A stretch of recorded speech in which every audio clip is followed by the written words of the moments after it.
What is the purpose of this tree? To some, this tree is a home.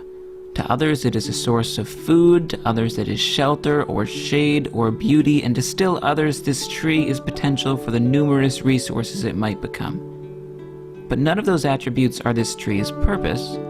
They are simply how others perceive the tree. So what exactly is the purpose of this tree? You see, a tree doesn't spend its time reflecting on the lives of trees past or potential of trees future. A tree does not worry about how big or how beautiful it is in comparison to any of the other trees.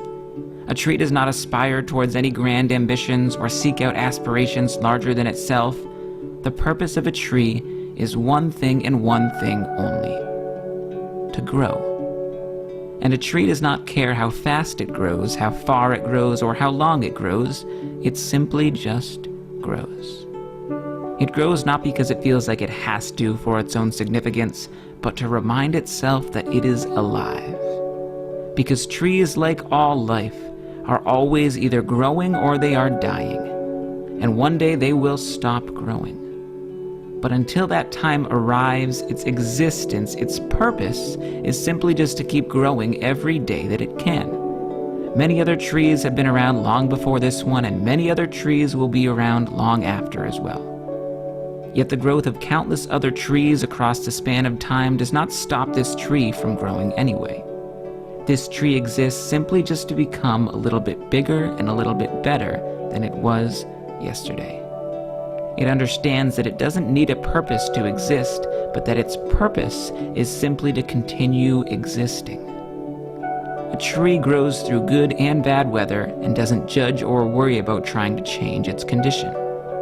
For the tree understands that both the sunshine and the storms are necessary for it to continue growing. A tree has no sense of how long it will keep growing and knows that nature could intervene at any moment.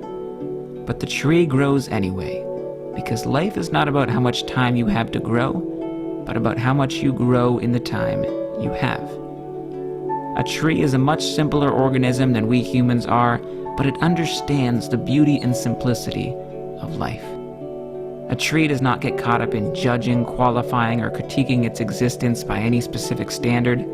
A tree simply focuses on what it is here to do while it still has the chance to do it. To keep growing. As humans, we have the luxury to be more in our lifetime than trees will ever get the chance to be in theirs. Yet we squander that luxury when we fail to appreciate our own exclusive moments of existence and growth. It's easy to get caught up in worry, stress, and emotional turmoil because we forget the simplicity of life. One day we start living, another day we stop living, and we have a limited number of moments in between. The more we stop trying to hold our moments up to a certain standard, the more we can actually be in them. If you are ever feeling stressed out by your life, take a moment and sit back and imagine you are a tree. Focus on the fact that you are alive, and focus on the feeling that you are growing. Nothing else matters. Life is enjoyed the most, not when you are lost in its complexity, but when you appreciate its simplicity. For only when you understand the reality that nothing matters, will you enjoy the freedom that anything can.